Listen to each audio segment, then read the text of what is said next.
Them. It does, All yeah. right. Hey, everybody, and welcome to Your Spiritual Best Friend. I am your host, Josh Sanchez, and I'm here with a very special guest. She's host of the famous podcast, Ghost of a Podcast, big time astrology expert, Jessica. Jessica, what's going on, and how are you doing today? Thanks so much for having me. I'm really excited to have this conversation.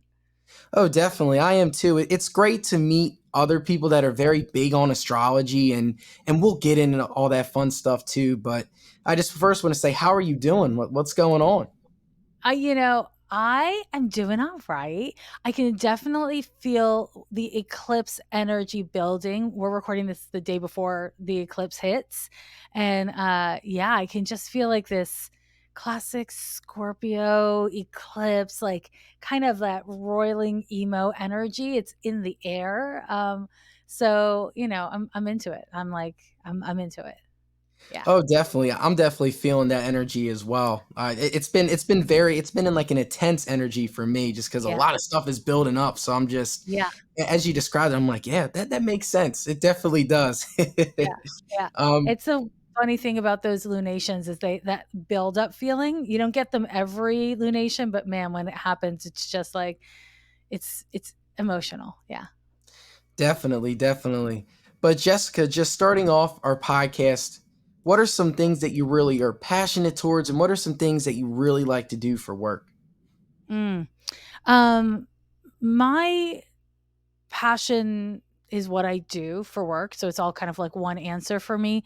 I'm just really passionate about helping people help themselves, and I am passionate about um helping people cultivate emotional intelligence because I believe that that is foundational to both living in a healthy, happy way, but also navigating through the very tumultuous times that we find ourselves living through and that I think are yet to come. So, whether it's thinking about people's individualistic wellness and journey or thinking about social conditions and what's happening in the world and again, what's yet to come, I think the cultivation of emotional intelligence is foundational for being able to navigate this stuff in a humane way. So, the way that I do that is as an astrologer, as a psychic medium, um, but also I just try to do that in like just human ways, small and large. So, yeah, that's me. Oh, definitely, Jessica. That's really cool, and you mentioned the term emotional intelligence, and it's so important. Anything you do in life, whether that's work, school, relationships, you need to be able to first recognize your own emotions and how you're feeling because we're all going through a journey at the end of the day, because we're all experiencing new things and we're beings of energy. And Yeah. to know that you are helping people learn more and understand more about their emotions is definitely some powerful stuff. And just want to give you a big credit for that, Jessica, because I know for me, like I'm trying to be a mental health counselor, so I know that can definitely be a lot of work. But when it comes to that, when it comes to like that emotional intelligence and stuff, describe to me a little bit of like that journey, for yourself. Like, have you always been into emotions or into helping people, or is this something where you've had to experience some things? Tell me a little bit about like that journey for you. Yeah, I definitely wouldn't have framed it the way I did 20 years ago. I started studying astrology formally in the early 1990s. I'm guessing when you were born.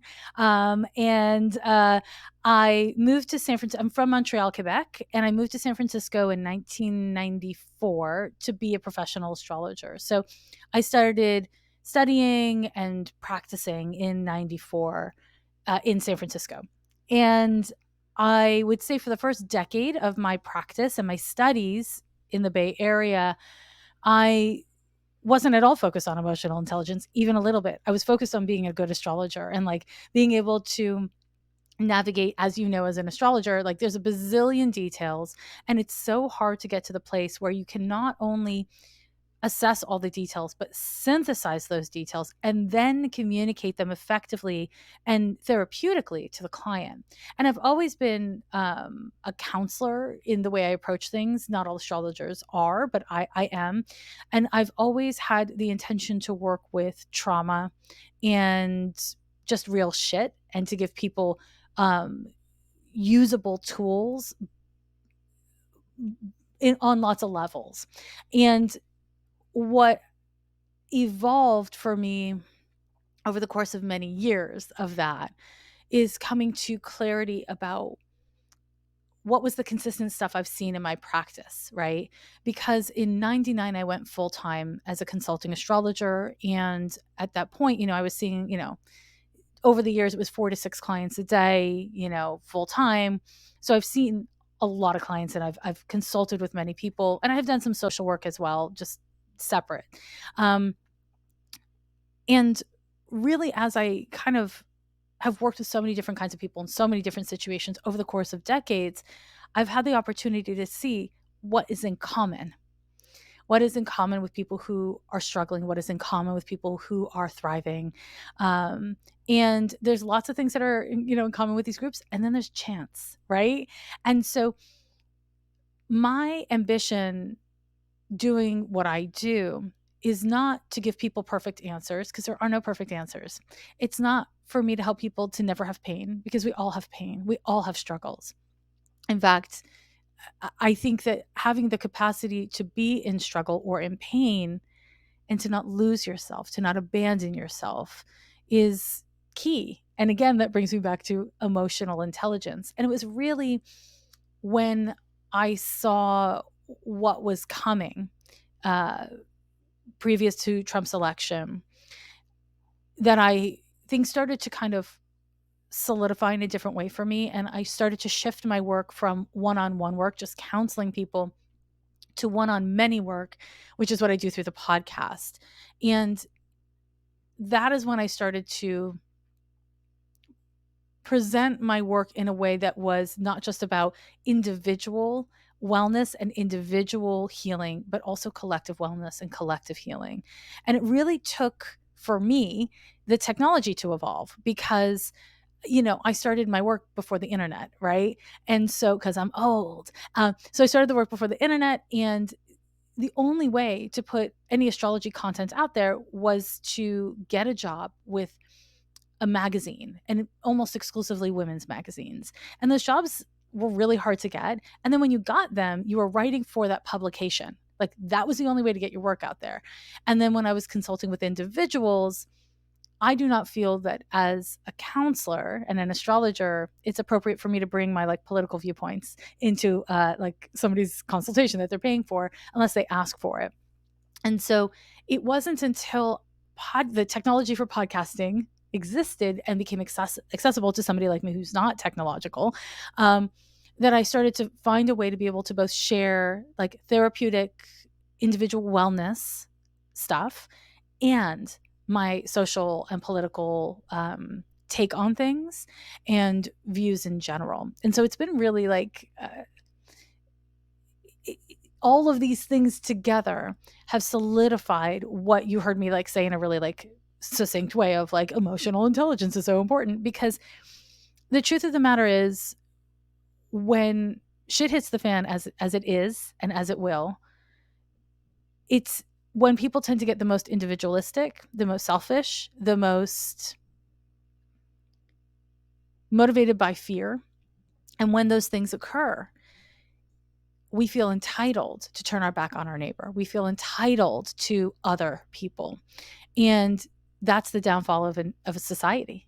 It's a downfall of humanity. So again, I come back to our individual wellness, and our emotional intelligence is irrevocably linked to the wellness of communities and the globe, And so, I mean, I'm not sure if I exactly answered your question, but that is as succinct a way I can put it. But I would just add one more thing, which is that I have been a practicing astrologer since 94, 95. And I find that there's so many younger astrologers out there now. And I say younger, I mean like under the age of 35, practicing for less than a decade. Um, so I'm guessing you're both of those things, right? So yeah, respect. So I want to, like, I always just want to say, like, astrology is the practice of time. And it takes time to come to mastery of any craft. It takes time and experience to be able to juggle multiple balls at once. And it takes even more time to do it well. And I say this because, you know, 10 years ago, I wasn't able to navigate social and political things and individual healing work through astrology in the way I am now. And I was really good at 10 years ago. And I was really experienced 10 years ago. It's just that things take time and we each have our own individual evolution.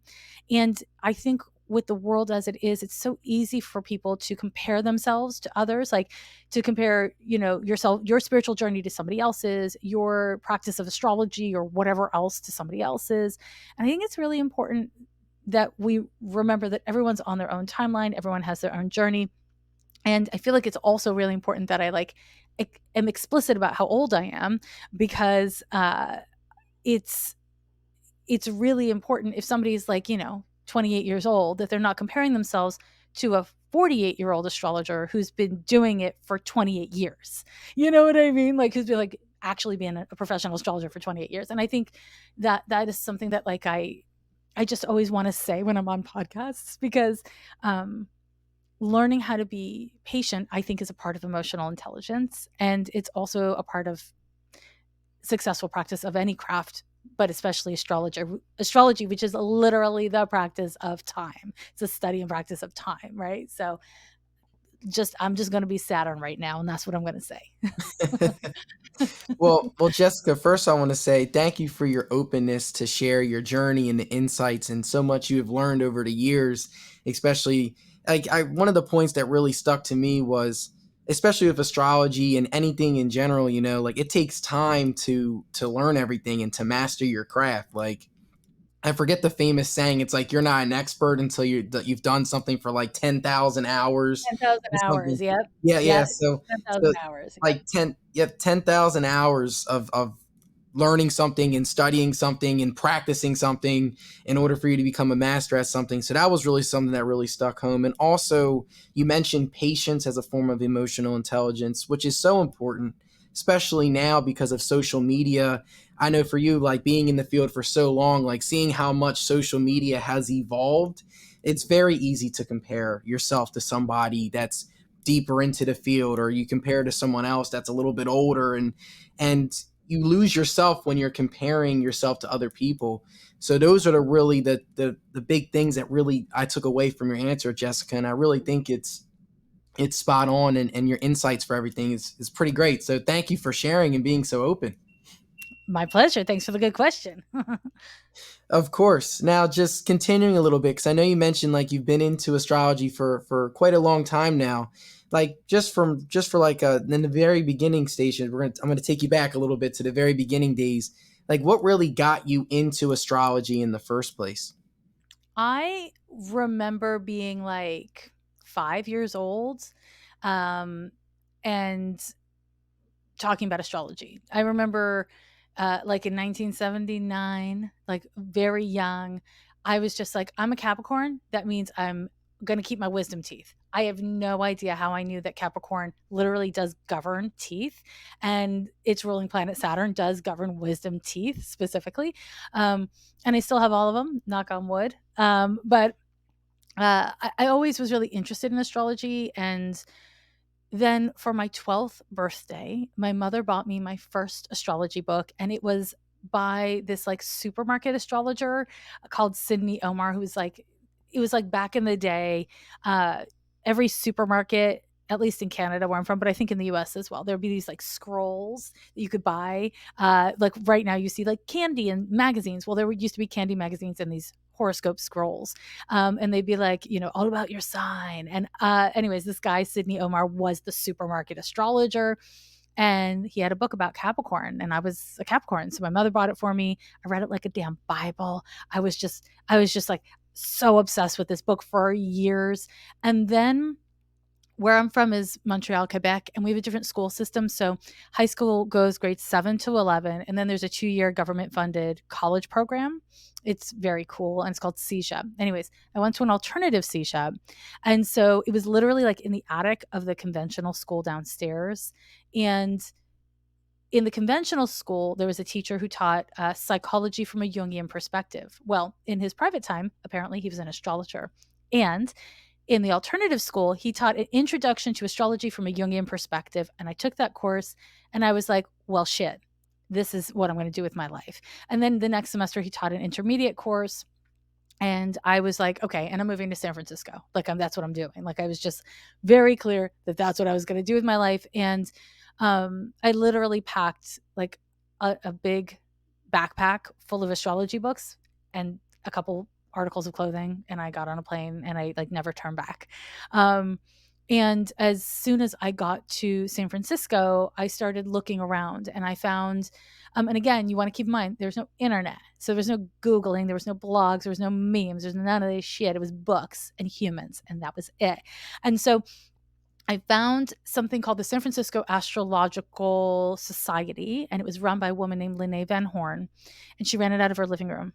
And eventually it grew to be this larger organization that is around to this day. And, there's lots of like various astrologers will give talks, and it's a very cool organization. But I was there in the early years, and I was by far the youngest person, like by like decades, the youngest person. But I kept it up, and I would go every month, and I would study in between. And eventually I joined up with other astrological societies and groups in the Bay Area, because at the time, San Francisco was really the only place in North America that you could find real community of astrologers. And they're all old hippies, right? So just to give you a sense of how old they were, they're all old hippies, and had been started their studies of astrology in the 1970s, and this was the 1990s. So um I just like learned and grew, and I like legit would spend like 4 to 6 hours studying a birth chart, taking notes, and then I'd give a 2-hour long reading for like $20. And I just would do this. And for the first 7 years of my practice, I would tell all of my clients the first time they came in that what I was doing was I was going through a self-appointed apprenticeship. And I wanted them to know that I was not an expert, and that because of that, they should do their own investigations and all that kind of stuff. And I did that because I knew I wanted to be an astrologer forever. And I wanted to be able to look back at my first 7 years, Saturn, right? Without embarrassment, because I knew that there was, you can only know what you know. And I'm not embarrassed by the readings I did when I was young and didn't know much. Because I was upfront with my clients, and I have retained some clients for like 28 years. I have a high rate of retention. I'm actually not taking client work now, which I can talk about if you want, but I have a high rate of retention. And I'll say something about that, which is there's this woman I met. I met her once. I did not get her name. She showed up at one of these astrology groups. And she ended up driving me home that night. And it was like I said, like everyone was so much older than me, right? So I couldn't drive, they all had cars. So she drove me home, and she said something to me. This was in 1994, I believe, could have been early 95. And she said something to me that changed my life and shaped my career, which was, I'm not an astrologer to make friends. I'm an astrologer to tell people the truth and help them deal with the truth. And I was like, that's it. That just like, it just shaped my work, because it clarified for me that people come to an astrologer to hear what their friends won't tell them. People come to an astrologer to get actual help, and they're not coming to make a friend with an astrologer. And if they are, they're doing the wrong thing, And so I think that part of what I love about astrology is that it is a place to be completely honest, and that people have come to you and are paying for the truth. as far as you can perceive it and articulate it. And I think that that's just like a really important part of what I love about astrology. And it's different than therapy. I love therapy. I always have a therapist, huge fan. But therapists are not there to tell you the truth. They're there to hold space so that you can find the truth. They're there to guide you down the path to discover your own truth in your own words. An astrologer can start right in the middle and be like, let me tell you what's up. This is what you're feeling. True or false? If it's true, okay, cool. Let me tell you why. Let me tell you how. Let me tell you what you can do. And a therapist can't do that. That's not their damn job. So it's really kind of a unique form of counseling in that way. And again, huge fan. I'm a huge fan. I just went off on a huge tangent, but that's what happened. So there you go. Oh no, Jessica, you're good. I'm following you all the way through your journey. Because at the end of the day, what this podcast really does is when guests come on, it's about them. Describing your journey, and for me, being a young astrologer, like it's great to hear a story of another astrologer. Taking the steps, going to San Francisco, and to see where everything is taking you now. It's great. So I don't think you went on a tangent at all, Jessica. I really appreciate your insight. So Thank yeah. you. Of course.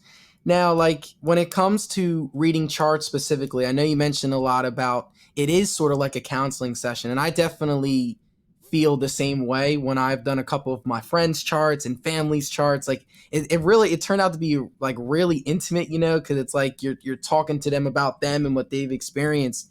What specific parts for you? So let's say you see a birth chart, astrology chart, first glance right away. What are some quick things that you look at right away? The first things I look at are the outer planets and the aspects they're making, period. I am a humanistic astrologer, and so much of what I am is self taught. So, again, there was no blogs, yada, yada for me. It was just books and people. And so I am really lucky in a way because I was feeling around in the dark. Um, at a certain point, I stopped going to all those groups because it was like very, very white, very, very straight, very, very older than me, meaningfully older than me. And it wasn't like a social match for me. And so I ended up at a certain point in the 90s, kind of pulling away from the groups. I would come back by the time I hit my around 30 and started lecturing to other astrologers. So it's like, I hit my Saturn return and I was able to really like bring forth what I had done on my own. And I wasn't comparing myself to anyone because there was no one.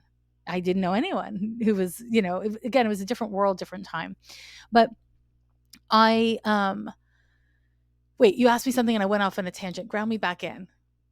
Oh no, no, you're good. I just mentioned like when you look at a chart right away, like What I do know I you look at? Yeah, mentioned, yeah. that's right. That's right. So, so for me, what I started to do is I I cultivated a way of working with the birth chart through the outer planets, specifically because I am really interested in generational issues. I myself, you know, am from refugees and immigrants, and I really like to focus on issues of immigration, um, through class, through countries, through all manner of things. There's so many ways that people flee or choose to move towards or away from, and how that impacts us. Inevitably, that brought me to class issues. It brought me to religion and race. It brought me to physical health and mental health. So I am also a medical astrologer. And this all kind of came through working with the generational planets and the social planets, AKA the outer planets. And so a lot of the times I'm working with a client, I don't remember their sun sign. I don't give a fuck. Because that's not the deepest part. That's the brightest part. And most people are self aware about their brightest part, unless an outer planet is fucking with that part. But as far as I'm concerned, it's those outer planets that really tell us about what we experience in our early developmental years and what our parents experienced in their own childhood, in their own life before we came to be. And that inevitably tells us about our grandparents, because anything our parents experienced in their childhood is literally about our grandparents. And this is true for people who were not raised with their parents. It's true for people who were raised by guardians instead of parents, right? And people who were raised by their parents. So all of this stuff to me is fascinating. And also, it's where the meaty stuff lives. So I'm going to look for what the outer planets are doing, where they're placed, what they're aspecting.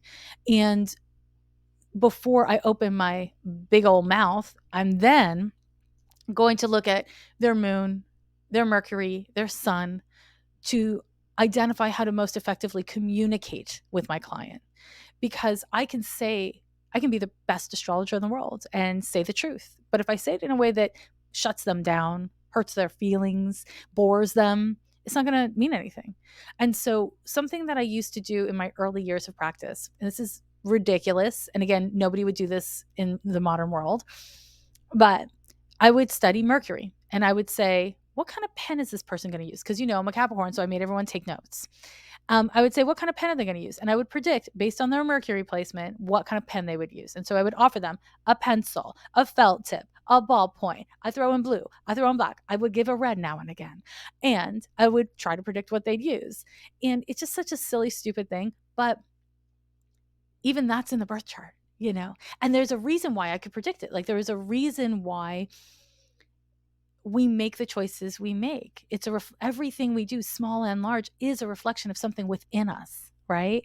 And all of that can be determined through the birth chart. So finding effective and efficient ways of communicating is really important. And to that end, I'll share one more thing, which is in the first decade of my practice, I did what I think all astrologers do, which is I was proving myself. I was proving that astrology was real.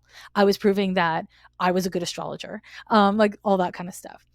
So I would give them all the information in the world. I would just like information, so much information. And they would stumble out of my office and they wouldn't necessarily be able to use that information. And so, this is largely connected to what I was talking about with like emotional intelligence. Eventually, I was able to understand that people need space in a consultation that's going deep, and they need humor in a consultation that's going deep to integrate. So they're not just being bombarded. And some people, I can give them, on a scale from 1 to 10, I can give them a 10 and they can only take in a 3. And I used to be like, well, but I have to give them a 10 because I have to give them a 10. And when I started being more confident in my own skills and more receptive to the needs of the client, if somebody needs a 3, I give them a damn 3. I give them a 3 and I'm happy with it. And that means there's more joking, more chit chat, or it means we talk about kind of like lighter things that I know are not the real things they need to be talking about, but they get what they can take in. And that it has like a ripple effect in their lives that is not my business to manage or project or anything like that.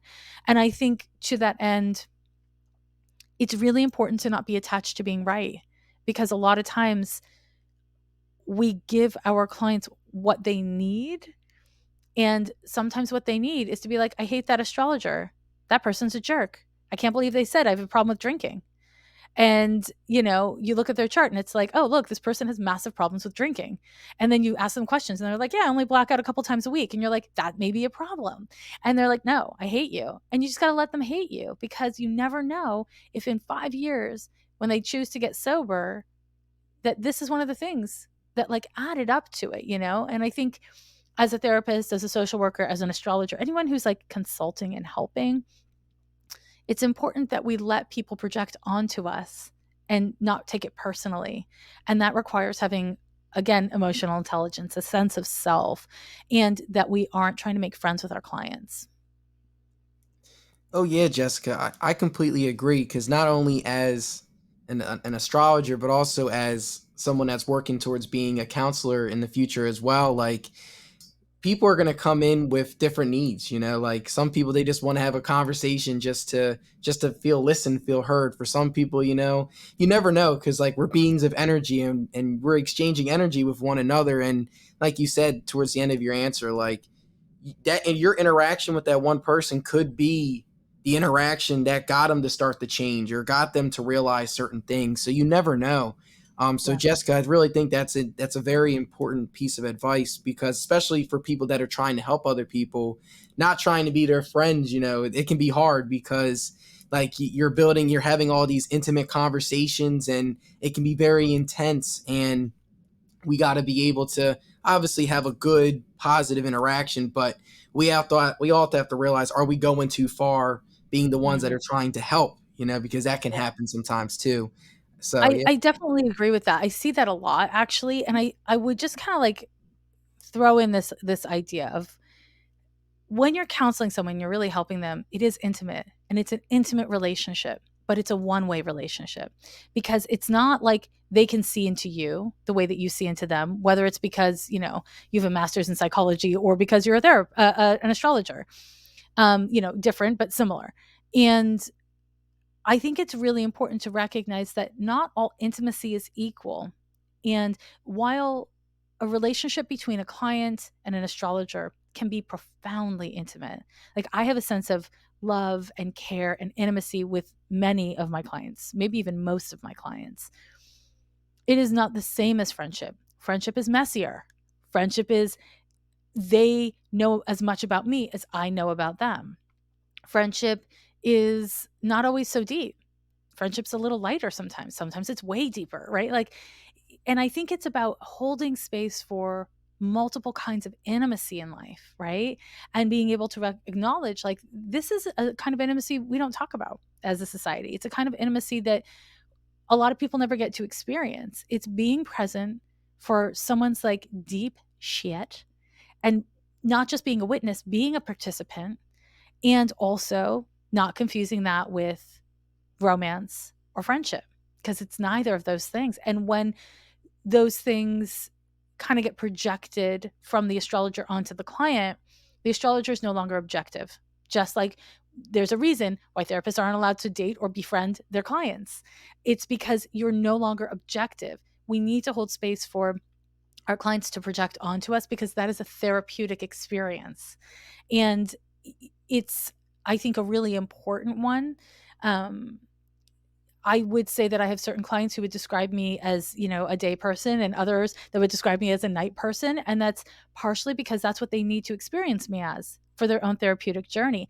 And I'm down for that. Like I really am cool with that. And I think that it's, again, something I don't hear astrologers talk about quite enough. And I think therapists get to discuss a lot more because there's more conversation about the counseling side of therapy, obviously. But astrologers need that kind of conversation, and not just astrologers, psychics, tarot readers. When we are holding power in some way, when we are like, gatekeepers of information on some level, we're very responsible to that. Like we must be responsible to that and recognize that it is not an equal exchange. And that's not a bad thing. That's a great thing. It's like when I go to my mechanic and he's fixing my car, it's not an equal exchange. I mean, we've worked it out. Like I pay him money and it's an equal exchange on that level. But like he's telling me about cars. I don't know shit about cars. I don't know shit. He could be lying to me. He could be telling me the truth, but I'm going to trust him. And then when I leave, my car works better. And then I feel good about that. You know what I mean? Like, and it's the same thing with these more esoteric things that we do. It's just not like if the two of us sit down to talk about cars, he's not going to have the same kind of conversation that I am because he's an expert in cars and I know only that my car is white and beautiful.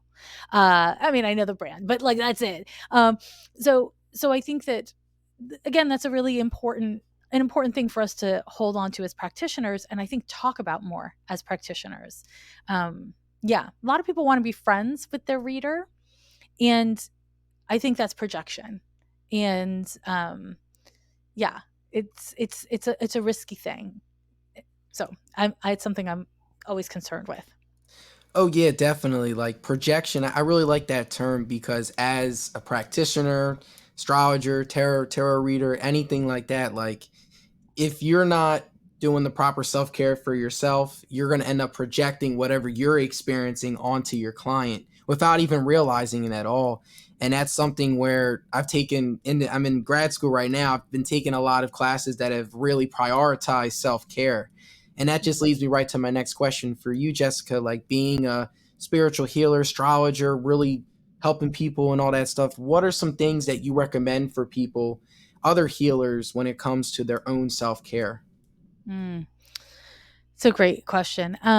So many things. I mean, I think having clear intention about what you're doing is a helpful thing, you know. Um, and clear intention about who you want to be with as a consultant is really important, because as we were talking about with comparison earlier, you're not going to be anyone but yourself. You're not going to be like whoever you see on Instagram or TikTok or whatever. It's not a thing. Like, you can gain inspiration and maybe integrate it into how you show up, but like, we got to be ourselves. So that is, for some people, like a very reassuring thing to hear, and for other people, people are like, wait, I don't know who the fuck I am. I'm 24 years old. Like, how do I know who I am? And I want to say that that's part of the journey, is holding space for it. Like, I don't exactly know who I am. And so this is hard for me to show up, and I still feel called to do this work as a reader of whatever, right? But it's about, again, knowing like, okay, but I don't come with this fortified within myself yet, which means I'm either going to manifest a ton of clients who want me to do that kind of work, and on some level it will help me, or I need to be more conscientious about that topic with my clients, because it's like a bit of a blind spot in myself. And so that's one thing. It's about just like knowing who you are. You don't have to judge it. Just like knowing who you are and the kind of assets and potential struggles that that can bring. I am a big fan of, okay, I got a bunch of things. I'm a big fan of one thing here. Uh, I like 30 minutes between each client. Therapists put 10 minutes between each client. That's fucking nuts. I do not think that makes any sense. I've seen astrologers do all manner of things. 30 minutes between each client is a minimum as far as I'm concerned, so that you can like drink some water, have a snack, DM someone. Like, remember who you are so you don't lose yourself in the work. Another thing I think is really important is having business hours. And I think when you're first starting, you're just like, somebody wants a reading and it's midnight, I'm going to write them back. Don't do it. Don't do it. It's about setting for yourself how you're going to run your business. What are your like financial practices? If somebody skips an appointment, do you charge them the full rate? Do you charge them half a rate? How do you accept payment? Like, these kinds of businessy things are part of the service. They're part of the space you hold for yourself as a practitioner. Because if you don't respect yourself and your time and your efforts, why in the world would your clients? And inevitably, everyone who's a tarot reader, an astrologer, or a psychic knows that people are constantly asking for you to work for free. And 50% of the time, they don't know that that's what they're asking. They're like, hey, I heard you talk about, an eclipse, and I've got X, Y, and Z in my birth chart. Can you just tell me what I should expect? They don't realize that that's asking for a reading. They just think they're asking for you to explain something. Nah, that's a reading. And so I think it's really important that we have boundaries. This is another thing. We need to think about what our boundaries are as a form of self-care, but also as a form of care for the client. Modeling clear boundaries makes it easier for them to have boundaries. It gives them permission. And again, they might not like it. People usually don't like boundaries, but it's still a really good thing to do. And then on the more woo, I'm a big believer in setting intention energetically before the client arrives, for what I want to do with the session. And then after the client leaves, connecting to my own guidance, connecting to whatever of their energy they've left behind with me, intentionally or unintentionally, and then returning it to them and their guidance, so that they're not left with me. And another woo practice that I have is, I will, at the start of the workday, get a glass bowl and fill it with water and put a pinch of Epsom salt. Charge up that bowl of water with a lot of energy and set the intention that the client's energy goes from them to me, through me, and into the bowl. And at the end of the day, I dump that shit in the toilet because it's toxic. I don't let my cat drink it. I dump it in the toilet. I do not forget. Don't ever put it in a plant that kills a plant. You just dump it in the toilet. And it's a good practice for two things. One is for protecting your energy, but the other is remembering that what you're doing is messing with the energetic. And no matter how competent or expert one is, when we're dealing with the energetic, things get sticky. They get messy and sticky. And if we're going to sustain the work over the course of time, we need to be able to protect ourselves so that we can sustain the work. And it's a hard thing for most people to do. And that little practice can really help. It can really, really help. So that's a bunch of different layers of answers for you. Of course, Jessica, I just want to say thank you as well. That's maybe something that I might try in the future too, just because like you said, when you are doing this type of work, like you're taking on a lot of other people's energies, and you can easily lose your own energy by helping other people's energies. So that's a really cool practice. I visualize, like you have the person's energy in the cup, and then you dump it at the end of the day, because it's like, okay, new start, new beginnings. This is me. Yep. Even though today was great, I took on a lot of clients, but I cannot lose my energy and who I am. So powerful Yeah. stuff, Jessica. Thank you again for your honesty and being so open, because I know when it comes to this stuff, it can be hard to share. So I really appreciate everything so far. But transitioning a little bit, we talked a lot about your journey, we talked a lot in general, just about like your experiences in the field and stuff. Relationships are a big part of our lives, whether that's with friends, family, romantic, even business partnerships. So my first question, just starting off the relationship discussion, when it comes to qualities you look for in a friendship or even like a romantic partner, what are some qualities you really look for you? That's a good question. I would say not into astrology is high on my list. um, that's very big and important to me, actually. I am in a partnership. We've been together for 11 years. Well, we're about to have our 11-year anniversary in a couple months. I will say, thank you very much. I have never really looked for a quality other than a vibe. Like I look for a feeling. Um, in terms of like in terms of friendship, reciprocity is really, really important to me.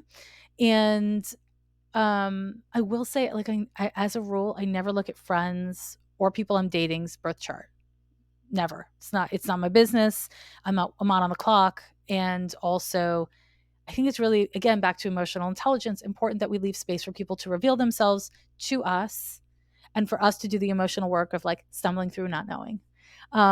So that's kind of like a big thing for me. But I'm trying to think of like, what do I look for? What do I think about? Shared values is probably really important to me. If it's like a more casual friendship, it's more probably like a shared aesthetic, like similar movies, like music, similar, that kind of shit. But my values are really important to me. I like weird people. So I like people who are doing their own fucking thing. They're on their own path, that kind of thing. So yeah, I'm not sure if I've answered that exactly, but yeah. Oh no, you did. I mean, when it comes to, this again, this podcast is about you, So like whatever qualities you look for, like that's up to you, and I definitely agree. Having people in your corner doing their own things, but you guys are also vibing on the same wavelength. Again, it comes down to like we're beings of energy, and if we're around people that help boost our energy, we're on the same vibe. It's good. When you have people that are not, that's when you have confrontations, and then you have to reevaluate and reprioritize. Okay, are these people the right people in my corner? So I definitely think those are some great qualities to have in friendships, relationships, all that stuff too. And congrats on 11 years. I know having a Yeah. partnership with someone, it's a lot of work. I'm dating my current girlfriend. It's been 4, so it's been ups and downs. Congratulations. Thank you. I know it's a long journey, but you learn a lot about yourself Yeah. through these partnerships and stuff too. So I always Yeah. want to give people shout outs when they have been with someone for a long period of time. So, um, Yeah. but yeah, so like when it comes to relationships, I know for you, you've helped a lot of people, obviously through their astrology charts and also through social work and counseling and stuff like that. What's some advice that you would give to people that are struggling with their relationship, whether that's through like Mm, communication or maybe intimacy? What's some advice that you would really give to them to help them mm. through their relationship? So I wrote a book called The Astrology of Real Relationships, and it's broken into 3 parts. It's friendships, early stages of dating and hooking up, and then long-term relationships. And I it's like that book is just full of that kind of advice. So first of all just be like, you can look up Astrology for Real Relationships by Jessica Lanyadoo. That's me. And then, check that out. But I would say this is the advice I would give. I'm just like off the cuff thinking about advice. When you're obsessing on what the other person said and what the other person did and what the other person's feeling and what the other person's doing, and you're not really obsessing on what you said, on how you feel, and on what you're doing, you lost the thread.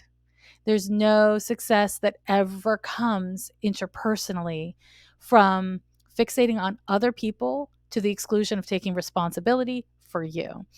And I think a lot of times what people do is they fixate on what other people feel, what other people are doing, because it's too hard to fixate on what you're feeling and on what you're doing. But ultimately, what we choose to engage with is our choice. And when we are dealing with somebody who is consistently saying, hey, you're a pink hat, and you're like, I told you I'm not a pink hat. I don't like being called a pink hat. Um, and they keep on doing it, at a certain point, I personally think after the third time, but everyone has a different boundary. It's not about that person disrespecting you. It's about you staying in the damn conversation when they've proven that all they want to do is disrespect you. Like at a certain point, it's on us to take responsibility for our choice to be with someone, to let them in our lives. And I think that's the hardest thing for most people in all kinds of relationships. I do couples counseling. And I have oftentimes had people come in and they have this hope that, like, my partner cheats, my partner lies, my partner is all fucked up in this one particular way. They think that me, because I have a big mouth, that I'm gonna just like be on their side and rally. And it's not about sides for me. It's like, if you know this person is always doing this ridiculous stuff, why are you choosing to be with them? Worse, why are you seeking couples counseling through an astrologer if you already know that they disrespect you? Like at a certain point, we need to take on for ourselves our choices. And that is the kind of tough love that not all people want to hear, but it is really, I think, an important consideration. So, you know, I am not a fan of sun sign compatibility. I'm not like against it, but I'm not like a fan of it either. It is very limited in its accuracy. And when people are seeking quick, simple answers for their crushes or their dates or their friendships, it betrays something. I mean, it could just be that they don't really fuck with astrology and they just like play with it. And so that's all they're doing. But it can also betray that they're looking for simple, easy answers for complex and nuanced issues. And again, that's not really how life works. And so, yeah. So, all to say, before you run off looking for compatibility issues, um, sit with yourself and consider, like, do I like this person? Do I like the way they make me feel? What do I like about this person? How am I showing up? Am I being myself? Because listen, if you just show up and you act the way you think the other person wants you to so that they like you, and then they like you, you're screwed because you weren't being yourself and they like you for not being yourself. Maybe they would have. Now you'll never know. And now you've unintentionally been dishonest. So it's just like a difficult lesson to learn. And I think these are really common lessons that people learn in their 20s, but also throughout life, but especially in one's 20s. So, Oh yeah, I completely agree, and especially like in the beginning stages of relationships too, because like you're learning new things about yourself along the way. So that definitely makes sense. In that early 20 range, late teenage, early 20 age, that's where you start to really feel everything, and then you start to evolve and realize some things about yourself. And yeah, I really think, Jessica, that's a great piece of advice. We got to make sure that we are being our real selves and we're learning more things about ourselves before we get into these relationships, because if we don't do that work, like you said, the worst place to be in is to be someone you're not, and to be with someone that likes you for not being real you. If you get like what you were saying, it's like, yeah. yeah, and we don't want that. We want to be able to be our real authentic selves with the people that we love and want to be with. So yeah, Yeah. Jessica, I really think that's a great piece of advice. And yeah, like it's I really appreciate everything so far with relationships and all that stuff too. Everything you've shared and been so open with. When it comes to astrology, towards the last part of the conversation, I really like to add a little astrology element. I know you mentioned that there's an eclipse coming up. When it comes to transit current astrology, what are some things that you really look for uh, to just help other people out and stuff with what's going on today? Uh, That's a good question. Well, it really does depend on the point of inquiry, right? So if I'm dealing one on one with a person, I'm looking at their specific transits.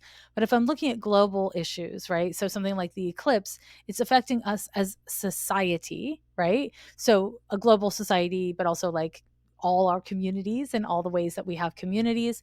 Um, And it also affects us as individuals, right? So, like the transit of Uranus through Taurus is something I'm very focused on right now. The transit of Saturn squaring that Uranus and Taurus, Uranus conjunct the North Node.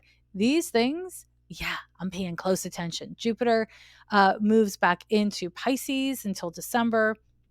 I'm paying close attention to that and what that will mean for COVID and religious extremism.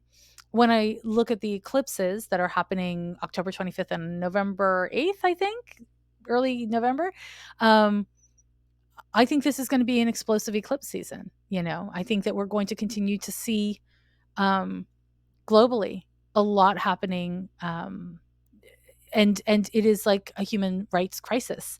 I think when we're looking at social conditions, when we get onto that Uranus and Taurus vibe, in particular, now these eclipses are happening on the Scorpio Taurus polarity, we're having human rights issues.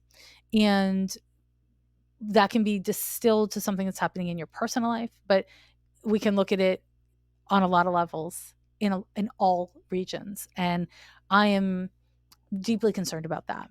And connected to that, I'm concerned about COVID. And I think it is a human rights issue because it is, we're seeing very ableist policies by most nations. And we are seeing here in the highly individualistic nation of the United States, people behaving in a very individualistic way, which puts people who are immune compromised at great, great risk. And it breaks my heart. So these are all things that I'm really focused on and looking at. Next year, Saturn is going to leave Aquarius, won't return there for another 29 years, and will enter into the zodiac sign of Pisces. So we'll have Saturn and Neptune in Pisces. Not thinking that's a good idea. Um, and then, of course, the Pluto return of the United States, and Neptune will shortly enough move into Aries. These things, plus several other indicators, cause real concern for civil war. So it's like there's like a lot that I'm looking at in terms of the current transits that I'm deeply concerned about. And those are the things that I'm really focused on. Now, again, if I'm meeting with an individual client, I'm not bringing up any of that stuff. It's not like, unless they are asking about it. That said, this is part of why, this is not part of why, this is why I'm not doing one-on-one clients full time anymore, because I have too hard of a time answering the question, should I have a baby right now, when I see what's coming. And I have a hard time not being like, but it's a what no, climate crisis. Wait, what? Like, it just feels too hard for me. And I don't want to project, onto people, or, bring that shit to them if that's not what they want. But I also don't want to tell them like, yeah, open a storefront. It'll be easy. Everything's cool. You know what I mean? Like, everything isn't cool. Everything isn't cool. So anyways, that's kind of my, what I'm looking at right now. Yeah. Big Okay, picture yeah, yeah. stuff. Of course, yeah, because the reason why I ask is just because I know every astrologer usually has like different things that they're looking at currently and stuff. And you made some really good points, especially, man, like civil war might happen because you know how Aries energy is, it's all about the self-starting, putting like it's very bold energy. And Yeah. to have Neptune in that in like a year or two, it's gonna Yeah. be it's a lot. So yeah, so that's why I asked that question. But thank you again for your honesty and your answer like that, because I can only imagine for you, like you're thinking of a lot of what's happening societally, like and to have an individual tell you, should I have a kid now? It's like, oh, I'm focusing so much on the bigger picture here, I can't really focus in on what's happening Yeah. individually. And you made a good point about the United States being so individualistically. It's that type of society. It's all about me and not really focusing on the collective good. So great points, Yeah. I must say. Yeah. Thank you. Thank you. Of course, but Jessica, I just want to say I really appreciate everything you shared from your journey, your insights into the field as a young astrologer. It's been great to hear, and I really appreciate everything. Where can everybody check out the work that you do and all that fun stuff?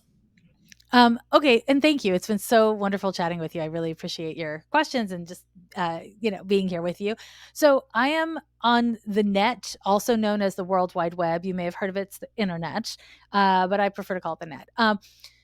Okay, so I have a podcast. It's called Ghost of a Podcast. It's out every Sunday, and people can listen to that. I also have a book, like I said, Astrology for Real Relationships. You can buy it anywhere books are sold.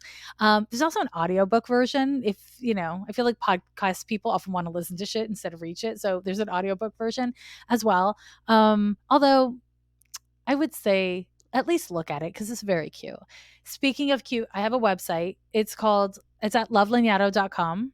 And I have lots like a free chart drawing tool there and like classes for sale and all that kind of good stuff. And then I'm on Instagram. I'm on other things, but I'm primarily on Instagram.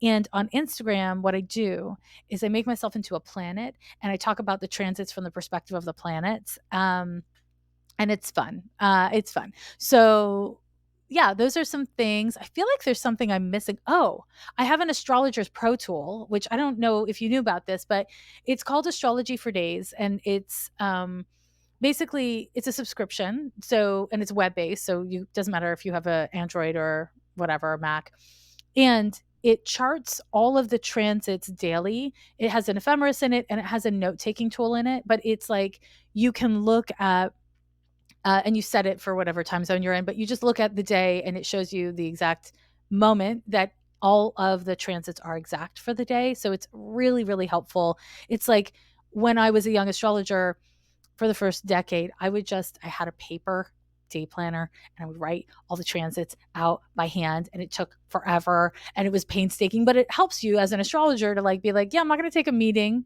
when there's a moon Pluto square. Yeah, I'll schedule it for 2 hours later. Like obviously, right? And so yeah, this is a great tool. So if anyone is an astrology student or an astrology pro, you can check it out. And it's also on the homepage of my website. So you can't miss it there. And then I guess the last thing I'll share is I have a Patreon where I go a little more woo. So I talk about astrology stuff, but I also go more into spiritual stuff. So if people are interested, you can join me over there. So lots of shit all over the net. Of course, and I'll make sure to put all the links and everything in the show Thank descriptions. you. That way, you guys can check out all of Jessica's work and all that fun stuff. But Jessica, I will say it's been an honor. Thank you for a wonderful conversation, and please stay safe. Thank you. You too. It's been such a pleasure. Have a great day.